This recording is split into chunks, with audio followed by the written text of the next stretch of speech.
Hola nuevamente a todos hermanos, es un gusto una vez más saludarles, esperando que se encuentren bien. Y aunque ya van varias semanas que no hemos podido reunirnos, esto no nos limita a alabar y adorar a nuestro Señor. Así es que quiero invitarles a que todos en casa podamos adorar y alabar y cantar a aquel que nos ha salvado, cantarle al único y sabio Dios, cantarle al Señor de la creación. Con todo nuestro corazón cantemos a Jesús.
Sino de nuestro ser, de nuestras vidas.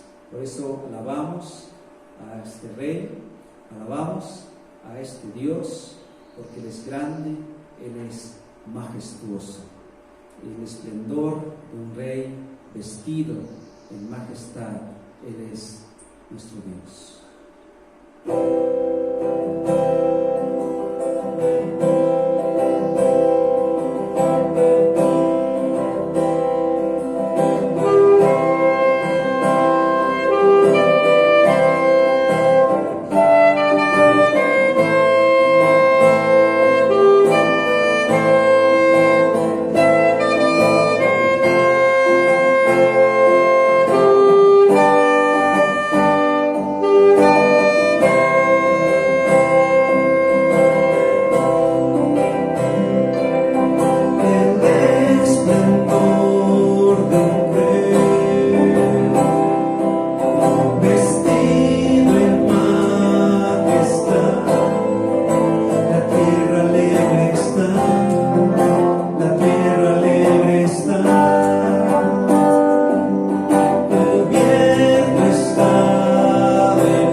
Mi ser dirá cuán grande es Dios, cuán grande es Dios. Cántale cuán grande es Dios, todos lo verán.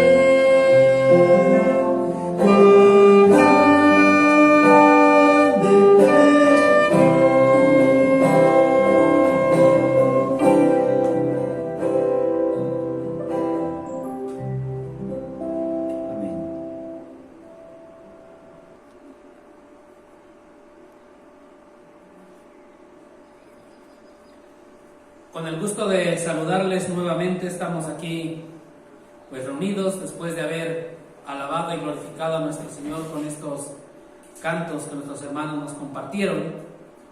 Estamos aquí nuevamente para pues alabar al Señor y ser edificados en su palabra, ser edificados un poco. Estaremos un tiempo breve en el cual quisiera que ustedes estén pues en sus hogares, en sus casas, pues escuchando estas alabanzas que ya tuvimos y meditando, reflexionando un poco en la palabra de Dios. Y quiero hablarles un poco de la historia de manera general, en todas las etapas, en todos los tiempos, momentos que han sucedido, que hemos vivido como raza humana, es decir, la historia de la humanidad. Se han vivido momentos en que el cristianismo bíblico, ese cristianismo puro, ha sido amenazado por la mundanalidad y por la doctrina falsa. Dicha amenaza ha influido tanto que si revisamos la historia del cristianismo, encontramos que han surgido varias tendencias o varios movimientos, varias corrientes, tanto a favor como en contra. Spurgeon dio las primeras advertencias en contra del modernismo y el declive de la iglesia, pero desgraciadamente Spurgeon fue ignorado. Entonces apareció el protestantismo ortodoxo, el liberalismo, neoliberalismo, también surgió el fundamentalismo, el humanismo y muchas corrientes filosóficas que hemos escuchado. En la actualidad, dicha influencia mundanal, dicha doctrina falsa, sigue amenazando a la iglesia de Dios. ¿Por qué? ¿Qué sucede? ¿Acaso no podemos retomar lo que ha pasado durante este tiempo de la historia, durante lo largo de la historia, como advertencia? ¿Por qué ha sido tan vulnerable el cristianismo bíblico de este tiempo, de esta actualidad?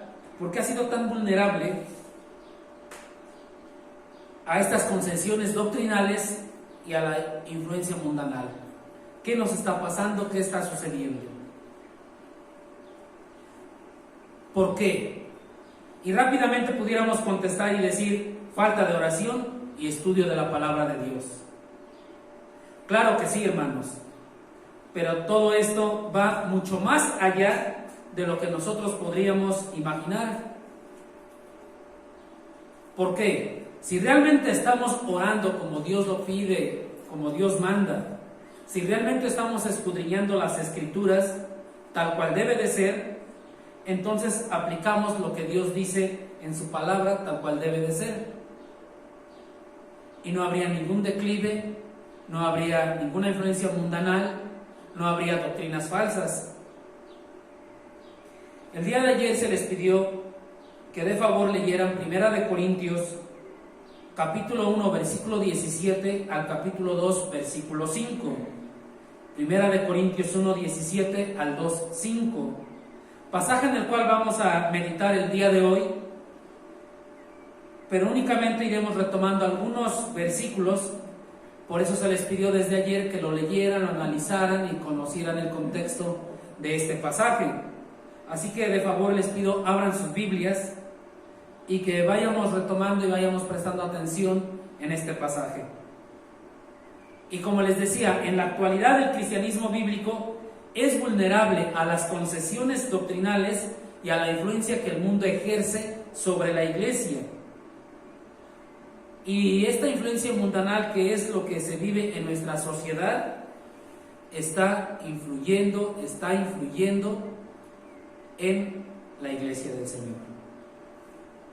El mundo establece las normas que determinan qué es aceptable y qué no es aceptable. Dejamos esto en manos de la respetabilidad intelectual y de lo académico, secularmente hablando. Se lo dejamos en manos de especialistas, de psicólogos, de sociólogos, etc., cuando Dios ya estableció lo que es correcto y lo que no es correcto. Ya estableció lo aceptable y lo que no es aceptable. Es decir, la sabiduría humana es incompatible con la integridad bíblica. Nunca va a haber sabiduría humana compatible con la integridad bíblica. Primera de Corintios, capítulo 3, versículo 18. Si gustan, pueden acompañarme ahí en sus casas, en sus hogares. Ir a Primera de Corintios, capítulo 3, obviamente sin perder el 1:17 al 2:15, que es en el que vamos a estar meditando. Primera de Corintios 3, versículo 18 al 19, dice: nadie se engañe a sí mismo. Si alguno entre vosotros se cree sabio en este siglo, hágase ignorante para que llegue a ser sabio. Porque la sabiduría de este mundo es insensatez para con Dios, pues escrito está: Él prende a los sabios en la astucia de ellos. Como podemos notar, hermanos, la sabiduría de este mundo es algo insensato. No os engañéis. Y desgraciadamente nos dejamos llevar por lo que la sociedad va diciendo, por lo que la sociedad comenta, por dichos, por frases, por ideologías, y la sociedad va catalogando las cosas como bueno o como malo. Ejemplo, equidad de género, que es algo que ha estado mencionándose bastante en estos días, y todo parece que está bien, nadie dice nada. Incluso esta idea va metiéndose en nuestras mentes, y aún como creyentes empezamos a dejarnos llevar por esto. Aborto. El aborto está totalmente prohibido en la Biblia. Sin embargo, para que la chica tenga su futuro, termine su carrera, ¿qué hacen? Pues que aborte, no tiene nada de malo, no pasa nada. Son cosas que la sociedad va determinando como bueno o malo, y que a veces como creyentes estamos haciendo a un lado la palabra de Dios y la hacemos a un lado. Veamos Primera de Corintios 1. Regresamos un poquito a Primera de Corintios 1:25. Dice: porque lo insensato de Dios es más sabio que los hombres, y lo débil de Dios es más fuerte que los hombres. Y se nos hace aquí una comparación, como podemos nosotros notar, nada que ver la sabiduría de Dios con la sabiduría de los hombres. Lo fuerte de los hombres no llega a ser nada, en nada igual a lo más débil de Dios. Lo verdadero que está en la palabra de Dios en la Biblia no es compatible con lo que está funcionando en el mundo. Lo correcto que está en la Biblia no es aceptable de acuerdo al juicio del mundo. Es decir, la sabiduría humana solo ofrece confusión y división. En medio de esta situación es muy fácil ser arrastrados por cualquier idea, por cualquier frase, cualquier dicho, cualquier pensamiento que nos agrada. La sociedad te dice: mientras sea funcional para ti, no importa lo que Dios diga, no importa si sea malo o sea incorrecto, es funcional para ti, te sirve a ti, hazlo. eso no le importa a la sociedad. La sociedad te dice, mientras te sientas bien, mientras te hagas sentir bien, no importa lo demás, no te preocupes. Pero la Biblia es muy clara y nos da una advertencia ahí en Colosenses capítulo 2, versículo 8, que nos dice: mirad que nadie nos engañe por medio de filosofías y huecas sutilezas, según las tradiciones de los hombres, conforme a los rudimentos del mundo y no según Cristo. La advertencia es muy clara. Mirad que nadie nos engañe por medio de filosofías y huecas sutilezas, según tradiciones de los hombres.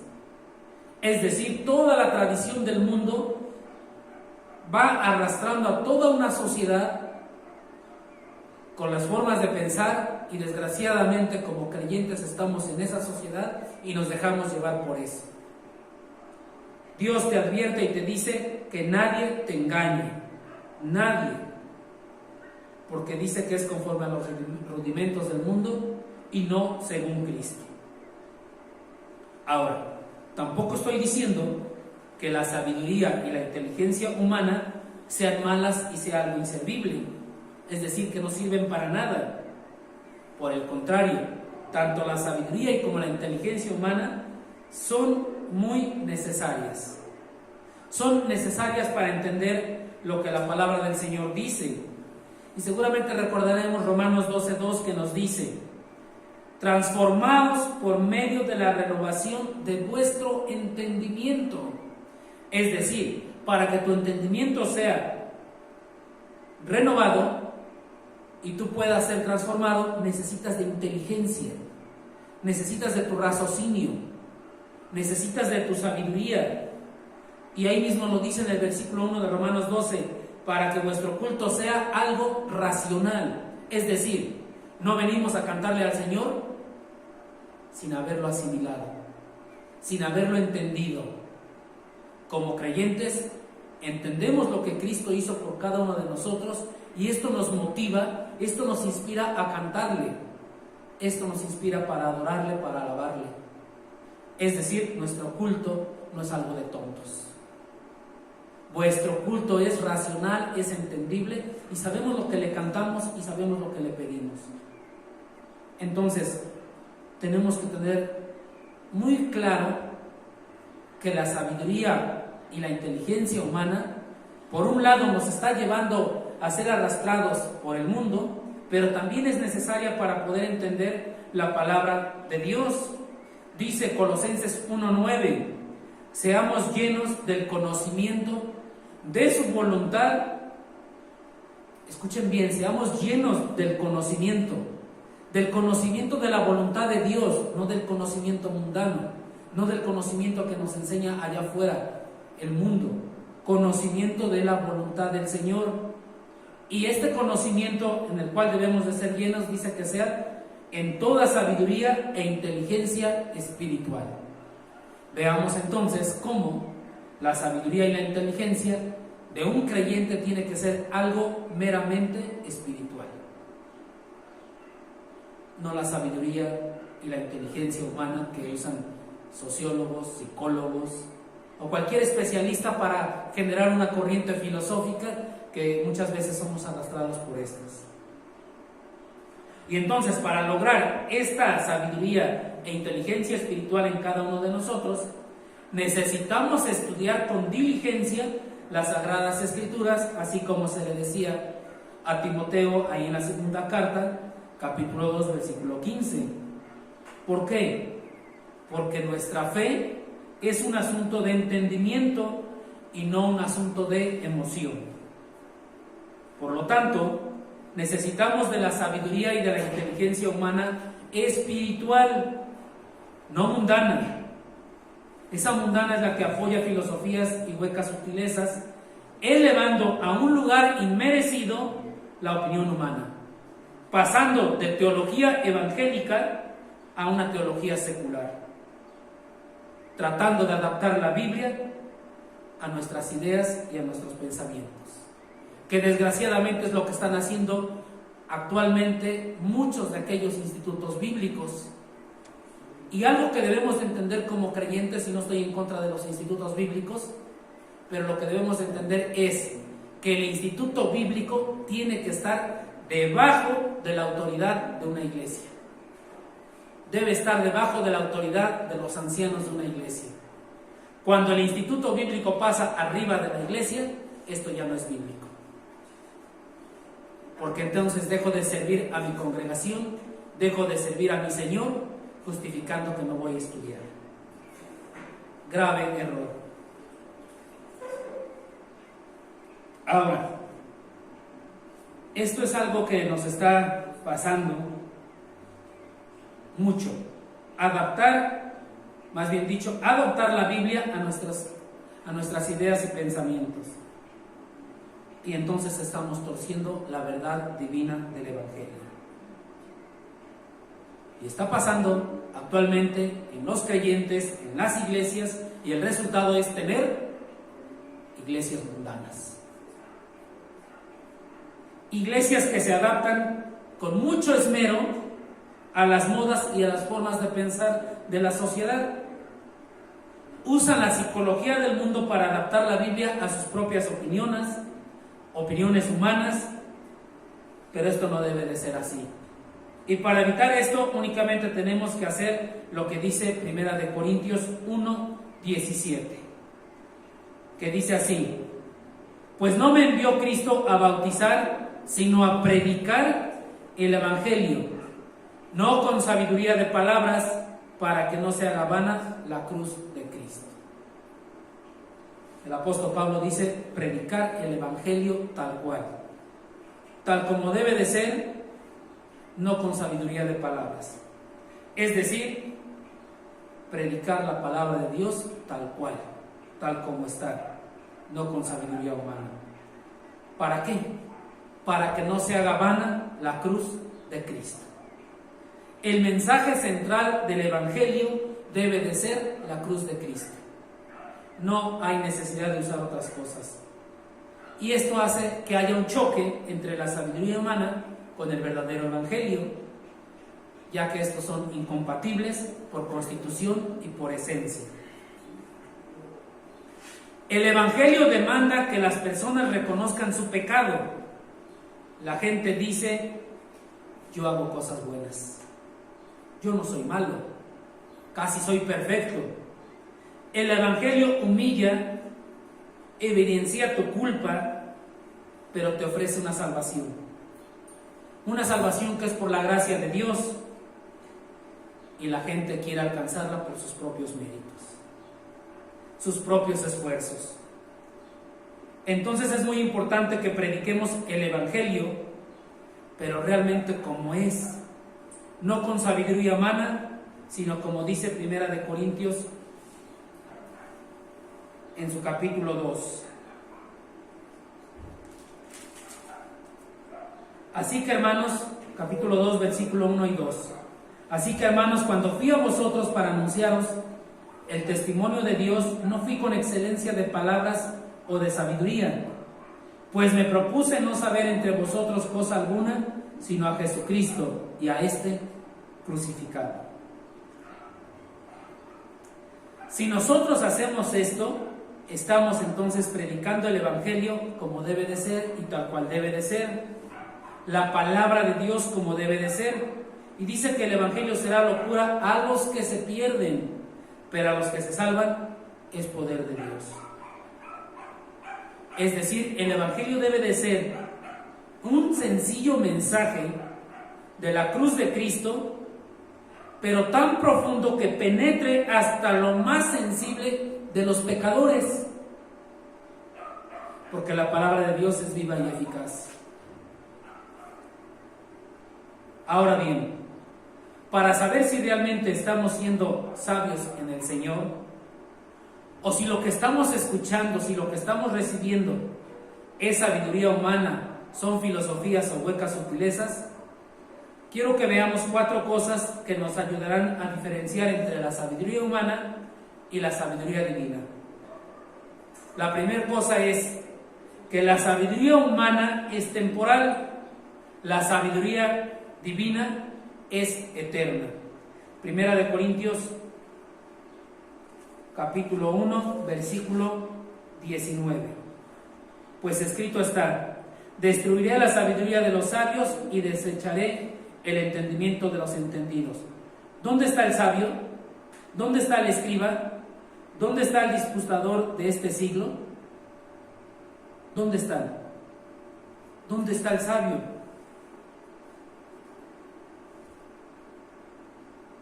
¿Dónde? ¿A dónde están? Es decir, ¿dónde están aquellas personas que se han refinado con su sabiduría humana? ¿Acaso la sabiduría humana ha eliminado guerras? ¿Ha quitado hambre? ¿Ha quitado los crímenes? ¿Ha eliminado la pobreza? ¿Ha quitado la inmoralidad? ¿Dónde está esa sabiduría humana? Dice la palabra del Señor: ¿dónde están los sabios? Entonces, esta es una cosa con la cual podemos diferenciar, porque la sabiduría humana es temporal, se acaba. ¿Dónde están los sabios? Y la sabiduría divina es eterna. Otra segunda cosa que debemos de saber es que la sabiduría humana es impotente y la sabiduría divina es poderosa. Es tan poderosa que veamos lo que nos dice la palabra de Dios en 1 de Corintios 1, versículo 21. Pues ya que en la sabiduría de Dios el mundo no conoció a Dios mediante la sabiduría, agradó a Dios salvar a los creyentes por la locura de la predicación, porque los judíos piden señales y los griegos buscan sabiduría, pero nosotros predicamos a Cristo crucificado, para los judíos ciertamente tropezadero y para los gentiles locura. Mas para los llamados, así judíos como griegos, Cristo poder de Dios y sabiduría de Dios. Porque lo insensato de Dios es más sabio que los hombres, y lo débil de Dios es más fuerte que los hombres. La sabiduría mundana o la sabiduría humana no puede mejorar para nada la naturaleza humana. Es decir, no puede acercar a la gente ni un centímetro a Dios. Es decir, la suma de todos los filósofos, pensadores, sabios, desde toda la historia, todos, no han encontrado la solución al problema del pecado, por mucha inteligencia que tengan. De hecho, la situación ha empeorado tanto que las cifras de suicidio, divorcios han aumentado, las guerras, las epidemias, frustración, confusión, depresión. Y la sabiduría humana no tiene el poder para dar la solución al mundo. Pero la sabiduría divina dio la salvación porque le agradó a Dios, dice 1 de Corintios 1:21. Y este fue el plan de Dios. Dice que los judíos pedían señales y buscaban sabiduría, pero no es el método de Dios. Cristo es el poder y la sabiduría de Dios. No se necesitan señales, no se necesitan otras cosas. Entonces Cristo es esa sabiduría. Dice el versículo 24: más para los llamados, así judíos como griegos, Cristo poder de Dios y sabiduría de Dios. La tercera cosa que debemos de saber es que la sabiduría humana es para un grupo, nada más. La sabiduría divina es para todos. 1 de Corintios 1:26. Pues mirad, hermanos, vuestra vocación, pues no sois muchos sabios según la carne, ni muchos poderosos, ni muchos nobles, sino que lo necio del mundo escogió Dios para avergonzar a los sabios, y lo débil del mundo escogió Dios para avergonzar a lo fuerte. Y lo vil del mundo y lo menospreciado escogió Dios, y lo que no es, para deshacer lo que es. La salvación es algo de Dios, pero es en la debilidad. Dice la palabra de Dios en 2 de Corintios 12:9, que su poder se perfecciona en la debilidad. Es decir, Dios no usa a los intelectuales para ganar a otros intelectuales. Y un claro ejemplo es este: hay profesionistas, ingenieros, maestros, científicos, no sé, infinidad de profesionistas en lo que sea, que fueron ganados para Cristo por un simple obrero sin título académico, por aquel trabajador de la clase o del rango más bajo. Entonces vemos cómo la sabiduría divina es para todos, es para lo vil del mundo que escogió Dios. Si Dios te escogió, Dios te va a dar la sabiduría y la inteligencia espiritual. Punto número 4. La sabiduría humana exalta al hombre, la sabiduría divina glorifica a Dios. Versículos 30 y 31. Mas por él estáis vosotros en Cristo Jesús, el cual nos ha sido hecho por Dios sabiduría, justificación, santificación y redención, para que, como está escrito, el que se gloría, gloriese en el Señor. La salvación es obra de Dios y nadie más. Por lo tanto, glorifica a Dios. La sabiduría del hombre busca el camino de salvación, donde la gente reciba el mérito, la gente reciba ese reconocimiento, lo cual no debe de ser así. Pero nuestra fe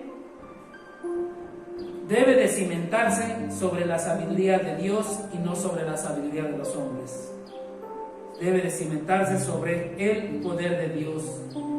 1 de Corintios 2:5, para que vuestra fe no esté fundada en la sabiduría de los hombres, sino en el poder de Dios.